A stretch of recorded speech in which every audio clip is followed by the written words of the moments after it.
नमस्कार। वैदिक एस्ट्रो केंद्र में आपका हार्दिक स्वागत है। आज के हम इस कार्यक्रम में जो चर्चा करने वाले हैं वो आपके वार्षिक राशिफल की चर्चा करने वाले हैं। और इस कार्यक्रम में जो मकर राशि के जातक हैं यानी कि कैप्रिकॉर्न असेंडेंट बेस्ड जो जातक हैं उनके वार्षिक राशिफल 2022 की चर्चा हम करेंगे। और सबसे पहले आरंभ करेंगे चर्चा आपके प्रोफेशन को लेकर, आपके करियर को लेकर, व्यवसाय को लेकर के।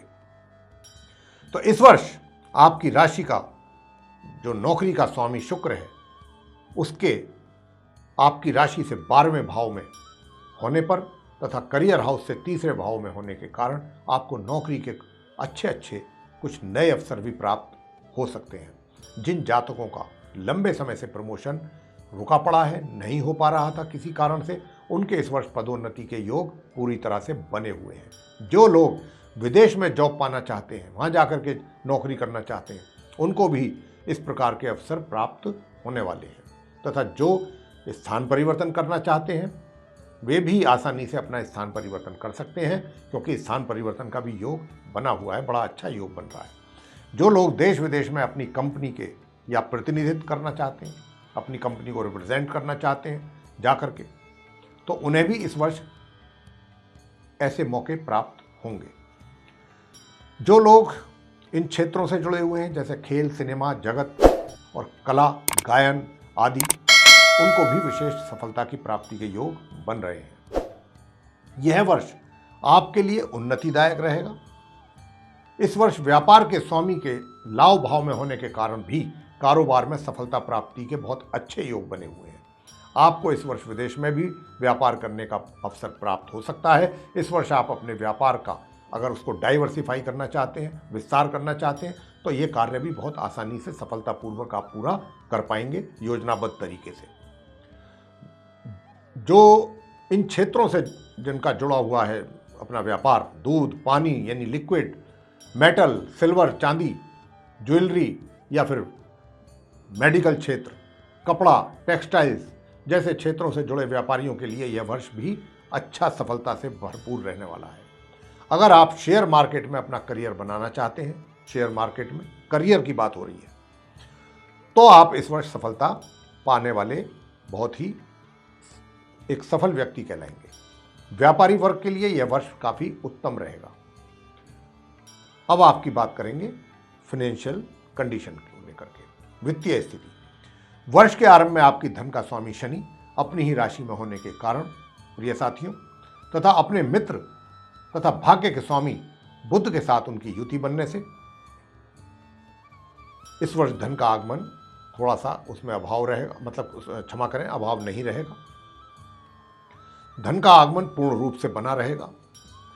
पूरे वर्ष आप अपने सुखों पर कुछ धन का अधिक व्यय करने वाले हैं। सुख संबंधित चीज़ों को खरीदने में धन का व्यय करेंगे। आपको इस वर्ष माता और पिता की ओर से भी कुछ लाभ की प्राप्ति हो सकती है। और घर वाहन का सुख भी आपको इस वर्ष प्राप्त होगा। अगर पहले से ही आपके पास है तो कुछ और बेटर कि आप एक्सपेक्ट कर सकते हैं। प्रेम संबंध कैसे रहेंगे, तो हम बताना चाहते हैं आपको कि राहु ग्रह वर्ष के आरंभ से लेकर वर्ष के मध्य तक पंचम भाव में रहेंगे आपके चार्ट में। और आपके प्रेम का कारक ग्रह अपनी राशि से 12th हाउस में होने से के कारण आपको अपने प्रेम संबंधों को लेकर के प्रयास अत्यधिक करने पड़ेंगे, जरूरत से ज़्यादा। और जिन जातकों के साथ पहले से ही समस्या बनी हुई है उनके रिलेशनशिप को लेकर के, प्रेम संबंधों को लेकर के, वे इस दौरान उनका सेपरेशन भी हो सकता है, ब्रेकअप भी हो सकता है। राहु के राशि परिवर्तन के बाद जैसे ही राहु अप्रैल में अपना राशि परिवर्तन करेंगे तो आपके प्रेम संबंधों को लेकर के समय मानिएगा उसके बाद फेवरेबल आरंभ हो जाएगा। यानी कि 12 अप्रैल के बाद से लेकर वर्ष के अंत तक समय आपके अनुकूल रहेगा। इस वर्ष विवाहित व्यक्तियों के लिए कैसा रहेगा? वैवाहिक जीवन आपका बहुत अच्छा रहेगा प्रिय साथियों। अगर पहले से आपके वैवाहिक जीवन में कुछ समस्याएं बनी हुई थी या बनी हुई हैं तो वह भी समाप्त हो जाएंगी। इस वर्ष जो जातक अविवाहित हैं उनको भी विवाह का योग बना हुआ है। उनके 12 अप्रैल से 22 अक्टूबर के बीच ये योग बन रहा है। उसका वो लाभ ले सकते हैं।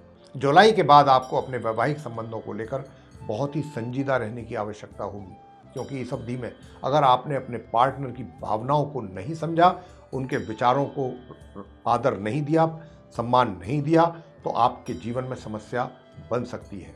इसका आपको रखना होगा विशेष रूप से ध्यान। पारिवारिक जीवन कैसा रहेगा इस वर्ष? तो इस वर्ष ग्रहों की स्थिति को देखते हुए हम ये बता सकते हैं आपको कि यह वर्ष आपके पारिवारिक रिश्तों के नज़रिए से बहुत अच्छा रहने वाला है। आपको अपने परिवार का पूरा सहयोग प्राप्त होने वाला है। आप अपने पारिवारिक जिम्मेवारियों को भी भली भांति निभाएंगे, उनको पूरा करेंगे, और आप अपने परिवार के साथ कहीं घूमने फिरने के लिए भी जा सकते हैं, किसी धार्मिक यात्रा पर भी जा सकते हैं। शिक्षा को लेकर छात्रों के लिए कैसा रहेगा? तो इस वर्ष राहु का पंचम भाव में 12 अप्रैल तक बने रहना आपको अपने अनुकूल परिणामों की प्राप्ति में कठिनाइयों का सामना करना पड़ सकता है 12 अप्रैल तक।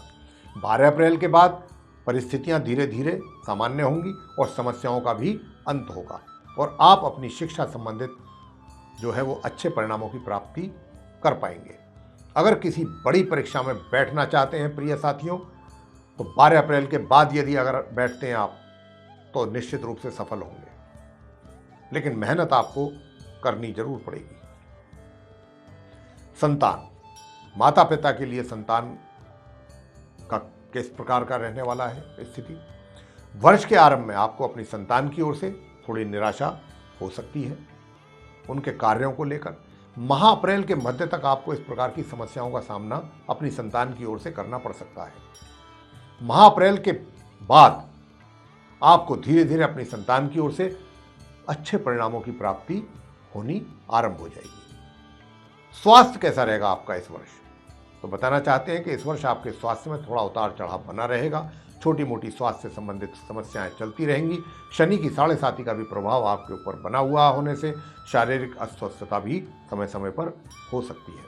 आपको अपने खाने पीने का थोड़ा अधिक ध्यान रखना होगा यहाँ पर, और लेकिन आपको हम इतना जरूर कहेंगे कि आप परेशान ना हो, चिंतित ना हो, घबराएं ना, क्योंकि जो भी शारीरिक समस्याएं होंगी वो बहुत छोटे लेवल पर होंगी और वो सब समाप्त भी हो जाएंगी। स्वास्थ्य के वैसे दृष्टि से यह वर्ष सामान्य कह सकते हैं। उपाय क्या किए जाएं? उपाय करें, शनि देव की पूजा करते रहें पूरे वर्ष। शनि की 7.5 है। गुरु और राहु के मंत्रों का भी आप जाप जरूर करें। गुरु के मंत्र का जाप ओम ब्रह्म बृहस्पतये नमः, और राहु के मंत्रों का जाप ओम राम राहवे नमः, एक एक माला या 3 माला, और विष्णु सहस्त्र नाम का पाठ भी जरूर कीजिएगा प्रतिदिन। तो ये थे उपाय जो आपको हमने बताए हैं पूरे वर्ष भर करने के लिए। करेंगे तो निश्चित रूप से समस्याएं समाप्त होंगी। तो ये था आप मकर राशि, मकर लगन के जातकों का वार्षिक राशिफल। प्रिय साथियों, आपको पसंद आया तो इसको लाइक अवश्य कीजिए। चैनल को भी सब्सक्राइब करना ना भूलें। अधिक से अधिक मात्रा में इसको शेयर कीजिए, और जो बेल आइकन है उसको भी ज़रूर दबाएं, ताकि आने वाले दिनों में जो भी हमारे कार्यक्रमों के नए वीडियोज़ हैं वे भी सब आप तक पहुंच सकें और आप उनका भी समय अनुसार लाभ प्राप्त कर सकें। इसी के साथ बहुत बहुत धन्यवाद। जय माता दी।